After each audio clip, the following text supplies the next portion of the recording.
Hi, everybody. Welcome in. It's Dr. Tim Brown. You're listening to PharmCast for the community, sponsored by the University of Georgia's College of Pharmacy. We took a little break in December, and that was just so we could have a break from all the things that we do. But we're back, first of the year, and no better time to talk about resolutions. But before I get to our topic today, I want to remind everybody in February, which is actually Cardiovascular or Heart Month, and also Black History Month, we're going to talk about a topic called heart failure by Dr. Devin Lavender. He's going to come on and guest, and we're going to talk about heart failure, the medications used to manage cardiovascular or heart diseases, and how that affects certain populations, including those that are Black. So please join us, listen to us. We're hoping we can keep you healthy out there. And with that said, I have to admit, I made a few resolutions myself coming out of this pandemic and trying to figure out what to do is how much alcohol is too much alcohol? And should I make a resolution that I'm going to cut back from what I've been doing through this entire pandemic? Am I drinking too much? Am I not? Maybe these are questions you're asking yourself as well, because statistics show we certainly see an uptick in how many people are drinking and how much they're drinking. So to join me today to talk about this is Dr. Randall Tackett. Dr. Tackett is a faculty here at UGA. He and I are colleagues. And I want to say welcome on board, Randy. Thanks so much for coming on and talking to us about this. Thank you, Tim. It's glad you asked me. I look forward to hopefully answering a few questions during this time period. So perfect. Now, can you tell our audience a little bit about yourself and what you do at UGA? Sure. I'm at the College of Pharmacy, and I've been a faculty member here since actually 1981. I think I've been here longer than anyone else. You know, you're getting old when you one of your students was the current dean. So, and I do have plenty of students that now come in and introduce themselves as they're the child or even lately grandchildren of somebody that I've taught. So I've been what a great legacy, though. That's a great legacy. So I've enjoyed it here. So really love it, and makes it much sweeter since we won the national championship. So, I know, right? Now, yeah. I know you have a background in pharmacology, but also toxicology, correct? Correct. And so in this is right in your wheelhouse, talking a bit about alcohol, how we should use it versus misuse it. And that's a very fine line from what I find for my own personal life, but also from what I read in the literature as well. You're absolutely correct there. The thing about it is alcohol is such an accepted entity in our society. I mean, if you think of a lot, we all look forward to probably the advertisements around Christmas, and we see it in the media. A lot of the advertising and even our music portrays it as a very normal thing in our society. And so we have gotten used to it. And that sometimes getting used to something sometimes makes it a little bit dangerous. Do you by chance know, like statistically, like how many Americans drink? Is it pervasive? Is it everybody? Is it a certain amount? And then I guess counter that, has that changed in the last couple of years with all the stressors and us sort of being kept at home? And did alcohol consumption shift a bit in the last 2 years? Well, you know, there's a number of organizations that try to keep their finger on the pulse of how much people drink. And our latest survey, which is interesting, came out in 2020. So our statistics are going to always be a little bit behind. Got it. Because we have to process it. But it's estimated that we're looking at about almost 139 million people that actually drank alcohol in the past month. And that's over 50, really over about 50% of the population. Right.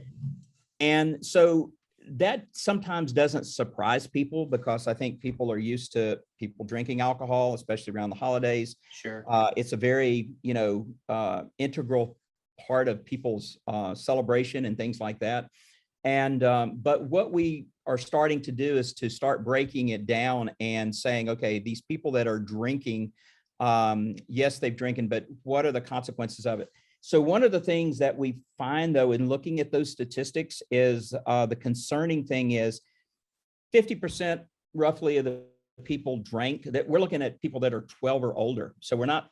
Oh, wow. We're looking at some young people. Oh, okay. But what we're looking at is that of those 50% that drank, or that roughly 139 million people, one of the things that we're seeing is about 40 something percent, 44, 45% of those individuals actually were classified as binge drinkers. And we'll talk a little bit about binge drinking, but binge drinking is a big concern. College campuses, University of Georgia, Athens, many other college campuses, binge drinking is a very big concern with regard to us. And the also of those 40-something% people that are binge drinking, approximately 29% of them actually we classify as heavy drinkers. So when we're talking about binge drinking, a lot of people think, okay, somebody just went out and got drunk, and that and people say, yeah, that's sowing their wild oats and stuff like that.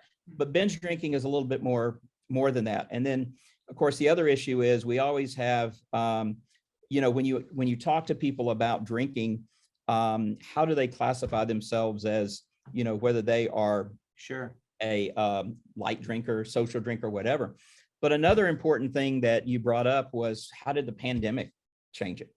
And so we're just now getting statistics. And, you know, one of the things that was interesting is, you know, the alcohol distributors and were classified as essential personnel during the pandemic. Oh, wow. Okay. So it was still available. Sure. And some people thought, well, the drinking went down because people weren't going out, especially in the first 18 months, weren't not going out to bars and stuff like that. But what we actually have seen is alcohol consumption went up. And what we actually saw is that basically with the alcohol consumption, that between 20 and 40% of the people surveyed said they actually increased their drinking. And then, as you and I were talking about previously, one of the funny statistics was that while people were at home, they noticed that people that were at home during the pandemic that had children between the ages of 5 and 7, they actually had a higher increase in drinking. That seemed to be the more susceptible population. God bless them, because you know they were stuck at home with those 5 to 7-year-olds. I'm surprised you didn't say teenagers as well, the parents of teenagers. That sort of surprised me too, that it was this age. I know that 5 to 7 can be a trying age, but I was surprised that that population wasn't the teenagers. It's funny you bring this up, because I think, you know, you hit it around the head. In those 18 months or so, people would go to a bar and they would have dinner, and then, you know, they had to get home. So maybe they had just a cocktail with dinner or a glass of wine, knowing they were driving somewhere, or they had responsibilities, or they were in public. Take that now and say, I'm not going to a restaurant. I'm sitting at home. I'm with my spouse, partner, significant other, friends, heck, by themselves. Now they have nowhere to be. They can pretty much drink because I won't say it's free, but let's say it's cheaper than buying the drinks at the bar. They don't really have anybody looking over their shoulder legally, and also if they kind of get messy.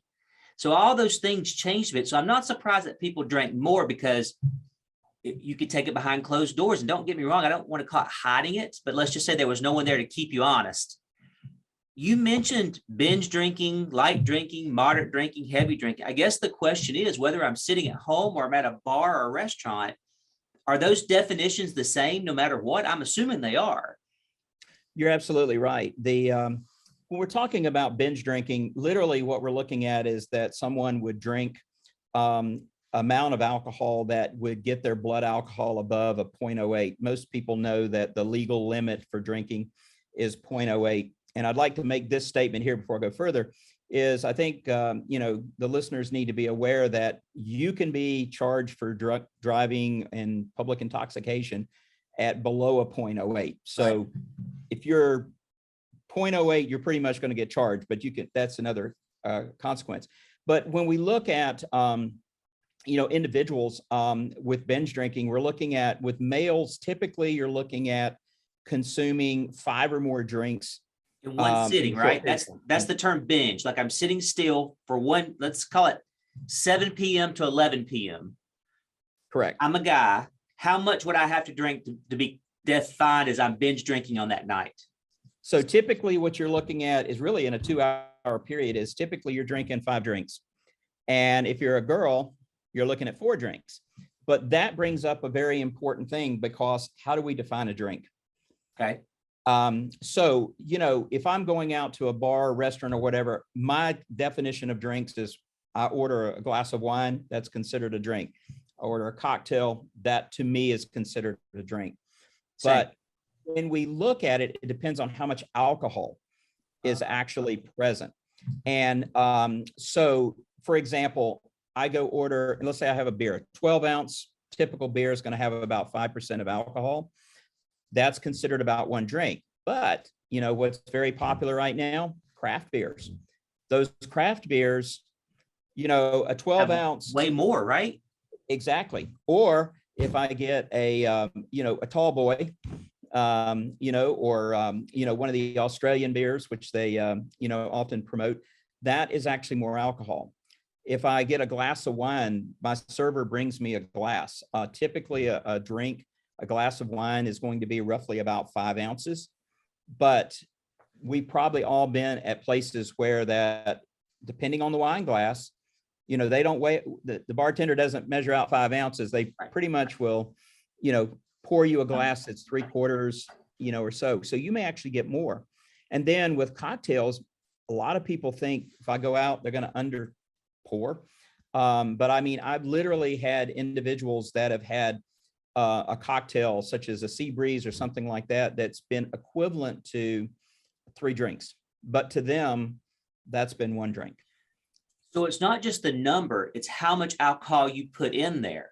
So Correct. just so people who are listening or watching, how do we know? I'm like, how do we, I guess I'm thinking, golly, I've become a mad scientist at home trying to figure out how much to put the ingredient in to stay below a certain realm. To me, when I have a drink, it's to relax for the evening or to enjoy myself with friends. I don't think about, dosing myself with alcohol.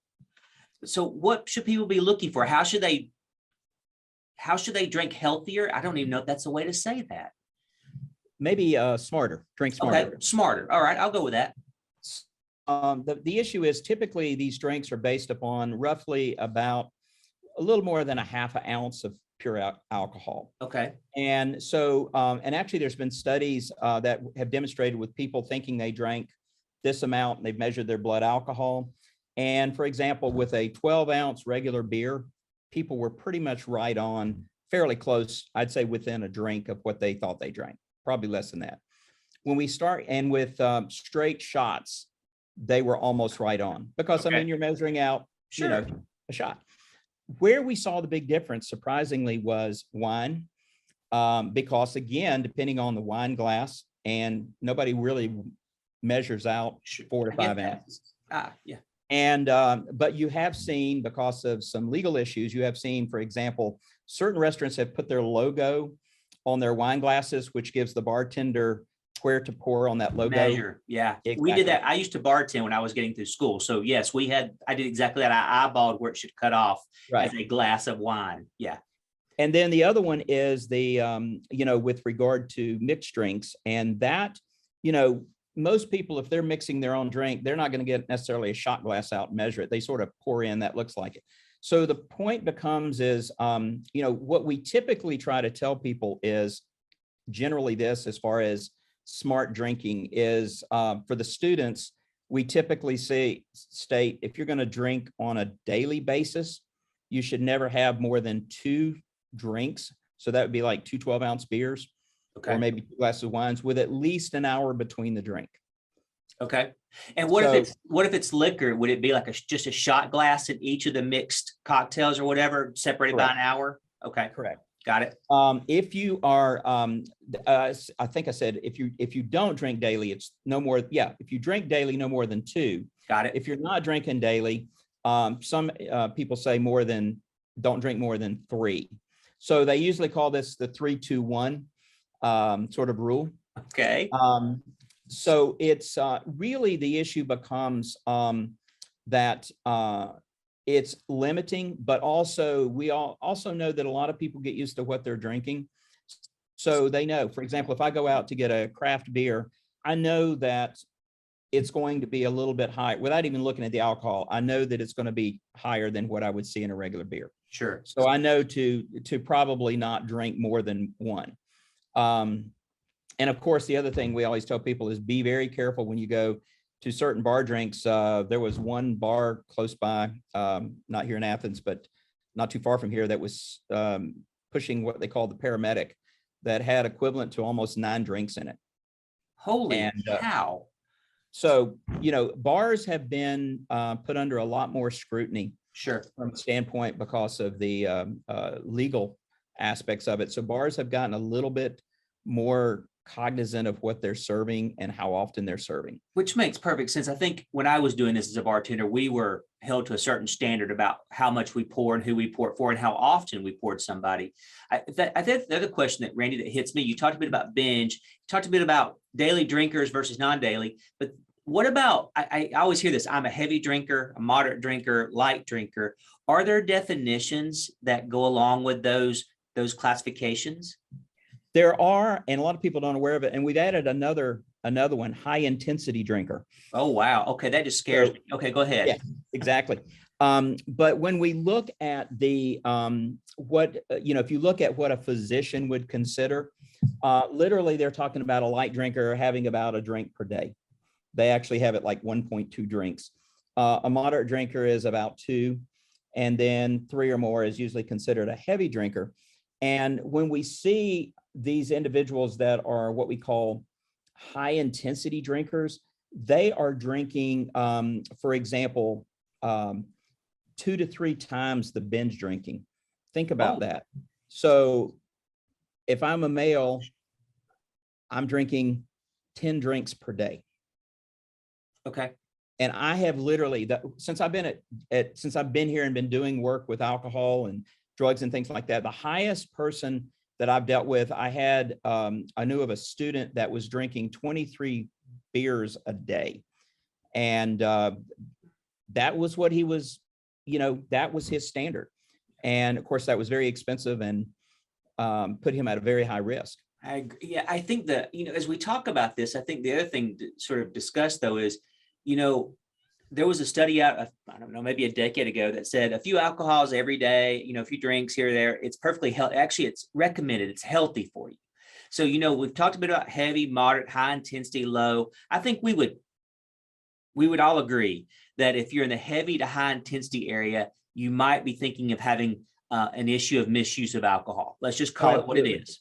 Right. And so, for those listening, if you fall in that category, we'll talk about that in just a few minutes. If you're in that moderate to light category, I still think you have to be cognizant of what's out there, because things have changed. The clinical trials and what we're seeing now doesn't back up those original claims that a drink a day or 2 drinks a day, depending on what sex you are, makes you live longer or makes you healthier. Am I interpreting the literature correctly? Yes. I mean, the thing is that,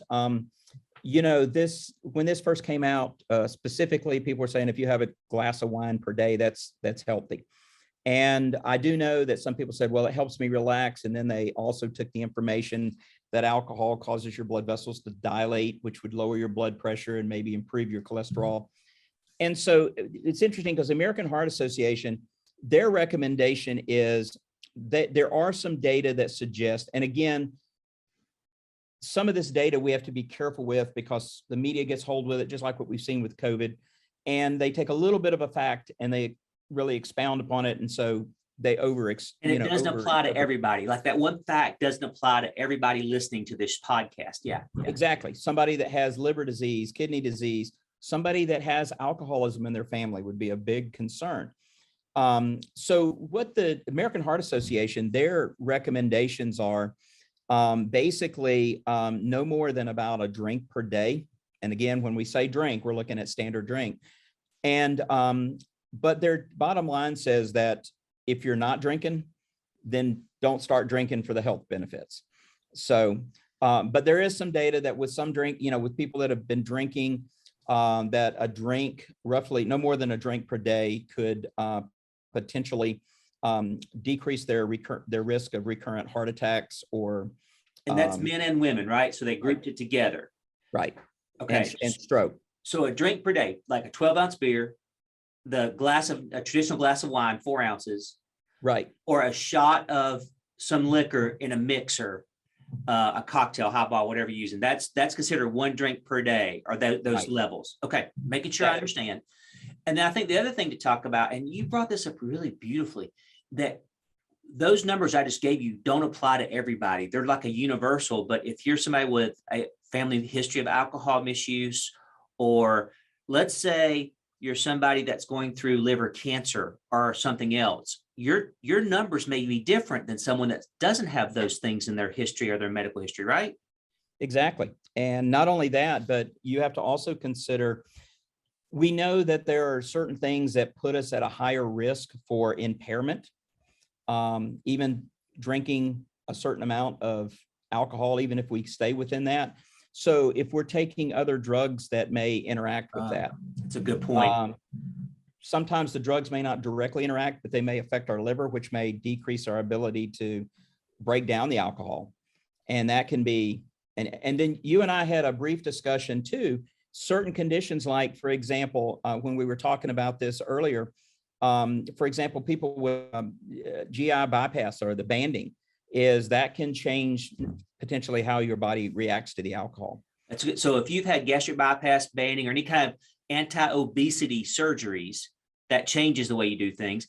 And you said, as a pharmacist, it really hits home then that if I'm going in to talk with someone that's taking care of me, whether it's a pharmacist as my provider, a physician, a nurse practitioner, a PA, and they want to write a prescription for me or write a new drug, I need to be honest then about my use of alcohol. And I don't think that's true. I don't think I necessarily walk in and wear a big sign that says, I have a drink per night above my head.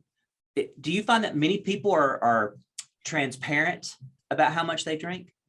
Here's what they believe is transparent. I've seen this on numerous medical records.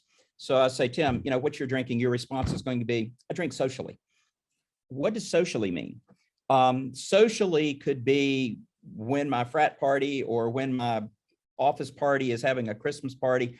Maybe I don't drink any other time during the year, but during that period, I may binge drink, which is, or they may have periods like I don't drink during the week because I work, but I drink heavy on the weekend. I hear this a lot. I do too. So then what happens is they're going, let's say I drink 10 drinks on the weekend, maybe on a Saturday.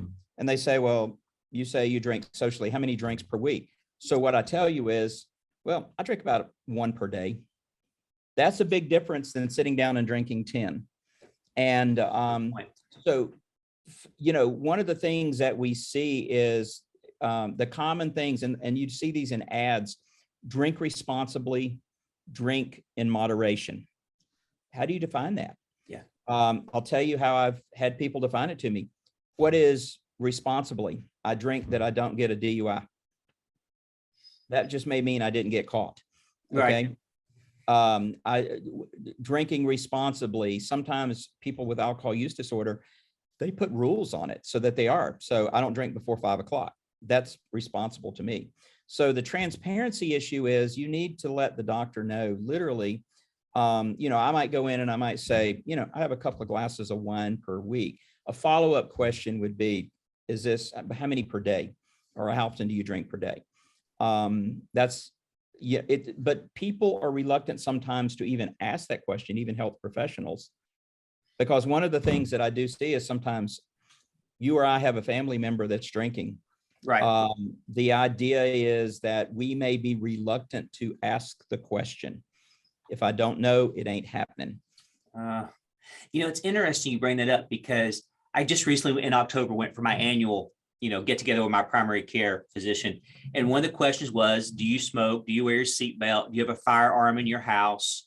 What are your practices when it comes to, are you monogamous? Are you dating? One of those things. And the other question that came out was alcohol. And I have to admit, I had to stop and think about it for a second. The others were I just sort of had those answers. They were easy. When I got to alcohol, I was like, okay, how much do I have? Not because I necessarily was worried did I have 4 drinks last week or 2 drinks last week? I don't know. I think your point about that is that the people who are taking care of you can't help you unless you give them all the information that's relevant to your health care. And it may be an answer we don't want to hear, right? I mean, my physician may look at me and go, Tim, you had 7 drinks last week. You really need to cut that down to 4 or 2 or whatever the recommendation that person gives me. I think one of the things that in our society we do, and I know you've seen this too, and I have to admit here, Randy, maybe this is not professional, but I'm a huge TikTok fan. I have learned more from TikTok than I think I learned my entire college career. But I hear people telling their stories about drunk Amazon shopping, getting together and doing kind of, stupid things when they've been drinking with friends over the holidays. And you see all the TikToks with people having a grand time. We do romanticize and kind of use alcohol as a social lubricant, as Right. well as a way to blow off stress. But what if I told you I drink 7 drinks a week or 10 drinks a week? What is that doing to my body overall? I mean, we talked about the good, but I'm a pragmatist. I also know that there's got to be some bad in there somewhere. Well, it's like I tell my students all the time is there is not anything that you take in that's not going to be toxic. And actually in a law case one time, somebody asked me that, and I responded with, that's true. And they said, what about water? And I said, well, have you ever heard of drowning? That's an overdose of water. Or better yet, is many people may still remember it's not too long ago in the past, a radio station had that contest who could drink the most water, and the woman died of water toxicity, drinking so much water. So the point becomes with regard to is that we know that everything has a potential health problem. Our biggest concerns, if I were to, ask most people, what's the problem with drinking? Their number one thing would be you're going to get cirrhosis or you're going to get liver failure. And so go ahead, because if my dad's listening to this, he's going to say, well, he calls me short. He's going to say, short, I don't know what that cirrhosis thing is. What does that mean? So cirrhosis is a disease where and not only alcohol can cause it, there's other things, hepatitis and so forth can cause it, where that the liver literally becomes nothing more than scar tissue. The liver just gets destroyed. So the alcohol damages or bruises or eats up the liver and causes it to be Oh, okay. And that comes with like prolonged use or a lot of use of alcohol? Yes. And so you have, the two things that I hear when I talk about alcohol, that they will say, if I say, what are the consequences of alcohol? They're going to say liver damage or liver failure or cirrhosis. The other thing they're going to say, drunk driving, getting into an accident. Those are probably 2 of the most common things people think about. That I agree with you. Okay. Right. But what we also see is that we see that for every year of excessive drinking is that it takes a pretty significant decrease on our lifespan. And it can affect, for example, it can affect your heart. We have a disease called alcoholic cardiomyopathy, which means the alcohol actually damages the heart muscle. That is specific. We have, our liver. It can, a lot of people drinking heavily develop peptic ulcer, gastritis. The lining of the stomach gets inflamed and can actually erode. So we have, and then we have, it attacks the brain. So we can develop dementia. We can develop, specifically, the alcohol will cause significant deterioration. One of the things we see with heavy drinkers is what is called blackouts. And blackouts are not periods where that you're passing out. Blackouts are periods where your memory is erased. Oh, wow. So and those blackouts, what people don't think about is I've known people that are chronic alcoholics that their blackouts have been, we're talking about weeks. They do not remember. They're up and moving around, but they don't remember what's happened. Sure. So to go back, if someone has a history of high blood pressure, or they've had a heart attack, or they've had a stroke, or they have a bit of forgetfulness, really their alcohol consumption should be looked at by whomever's caring for them to talk about the fact that it needs to be down to a certain level or non-existent. That's a hard pill for a lot of people to swallow. And that is important because the other thing you have to look at, because I deal with this a lot of times, especially with the older population. Sure. So the problem is, well, I don't drink, I drink wine. So the aspect of, and I do see sometimes people will go, well, I don't have an alcohol problem because I only drink wine or only have a beer occasionally. I've heard that too. Hard liquor. Yeah, hard liquor. But a lot of people consider wine as healthy. And so, I literally had a gentleman that was drinking 4 bottles of wine a night. Wow. And his doctor said, your liver is having some problems. And the gentleman asked me, he said, I don't understand it. He said, I don't drink. And he said, the doctor is saying the alcohol is affecting it. And after talking to him, I found out that his concept was, no, he doesn't drink heavy liquor. but he drinks wine, and to him, wine was healthy. And in the Southeast, one of the things we see is it's in the Bible.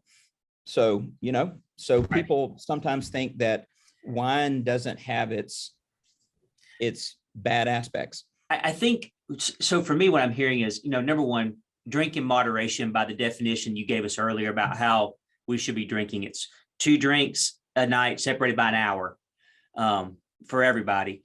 And I want to throw in here, one of the things that I don't do enough, and I should talk to folks that are transgender as well, because we're using all this male and female jargon about, if you're a female or you're this.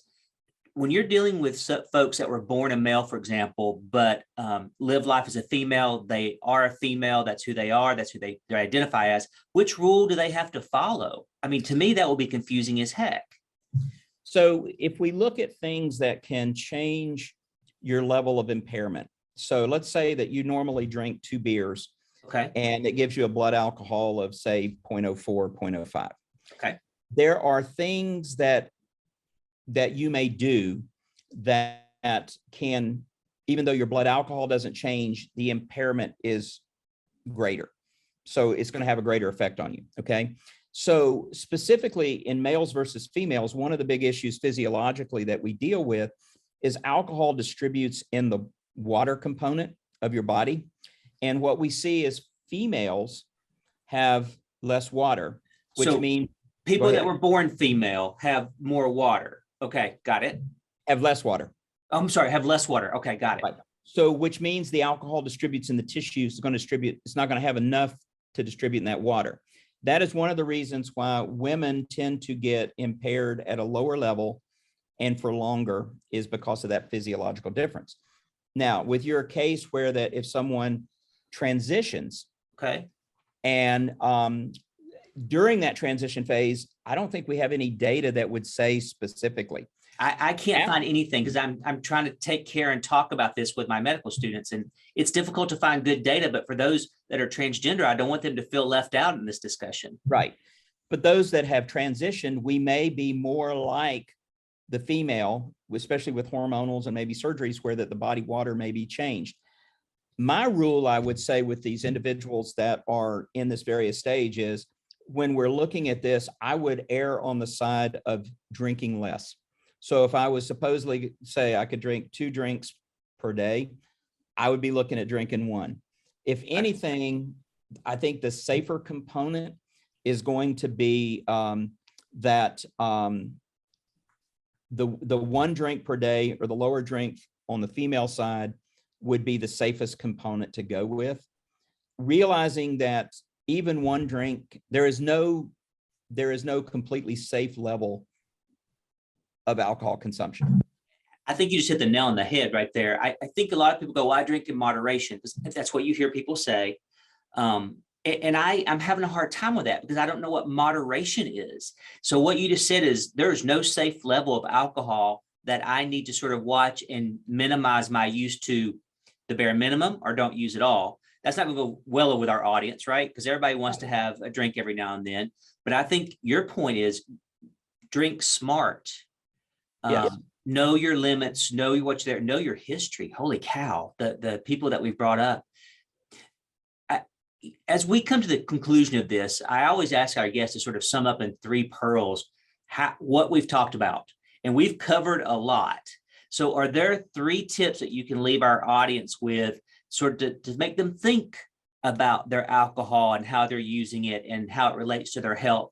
Not to necessarily preach, but just make people, more aware of how to be smart about this? I think our last point is a good one, is first of all, realize that there is always a risk with any alcohol consumption. So I think people have to recognize, just like with taking any drug, there's always going to be a potential thing. And alcohol's a drug. So that's a really great analogy. Okay. The second thing I would say is to be aware, not only realizing that there's a risk, but be honest with yourself with regard to how much you drink. Don't base it on how you feel. Don't base it upon what other people perceive as your level. Don't try to drink, but be honest with yourself of, I think, how much you actually are drinking. which sometimes is hard because it means looking at maybe instead of a full glass of wine, I maybe need to, it's very easy to measure out 4 ounces and get an idea of what's going to be in a wine glass that you have. Yeah. And I think the other thing too, is it's very important that if you do choose to drink, I think that any healthcare decision that's being made or that you're involved with, your PCP and so forth, they need to know an honest assessment. They don't need to know that you drink socially. They don't need to know if it's moderate or whatever. I've had people come in and say, I'm a heavy drinker. But I think what you have to do is you have to look at someone and say, when my doctor asks me, I need to say, okay, I have a beer once a week. If I'm having 10 beers in the night, he needs to know. And I think that not only do we have to be honest with ourselves with what are we really drinking, and also not only what are we drinking, but why are we drinking? That's a good point. That's a great point. If I'm drinking to fit in, if I'm drinking to do away with stress and things like that, then should I really be drinking? Because I'm going to try to use the alcohol to dose to when that goes away, which means I'm going to drink too much. And if I may add to that, your point about why one drinks, if it truly is stress, or you're having pain, or you're having mental health, crises where I can't seem to get my act together, that might be taken care of in a different route. If you're honest with your healthcare professional, they may find a way to help you with all those problems so you don't have to rely on the alcohol. Those are really great pearls. And number 2 sticks with me because it's what I've been doing since the first of the year. How much alcohol do I use? And has that changed since the pandemic? And now that we're, excuse this term, reemerging and going back out, do I need to look at my pre-pandemic versus post, and how do I handle that? And I'm sure that's a question many people have. I won't call it a resolution. I just call it kind of insightful thoughts about my lifestyle and what I'm doing. And that's what prompted this today, Dr. Tackett, is talking with my friends over New Year's. The theme I heard from almost everyone was that their drinking had increased. And it had increased because of a lot of things going on in their environment. And many of them are now looking at, how do I go back to, and excuse this term, normal? How do I go back to pre-pandemic? And so I think you've given us a lot of insight today about what is too much, even what a definition of moderation looks like. But I think the other thing is, if people feel like they need help or they need to talk about this, they need to seek out their primary care provider and work on that and be honest with them so it doesn't exceed and go any further. That's a really great point that you made about being honest with healthcare. And I think the other thing along that line, just to emphasize, is that many people, they are afraid of being judged by their healthcare provider as well as their friends and families. Sure. One of the things that has changed about addressing treatment with people that are potentially having a problem or that have a problem is a big concern is they feel shameful or embarrassed.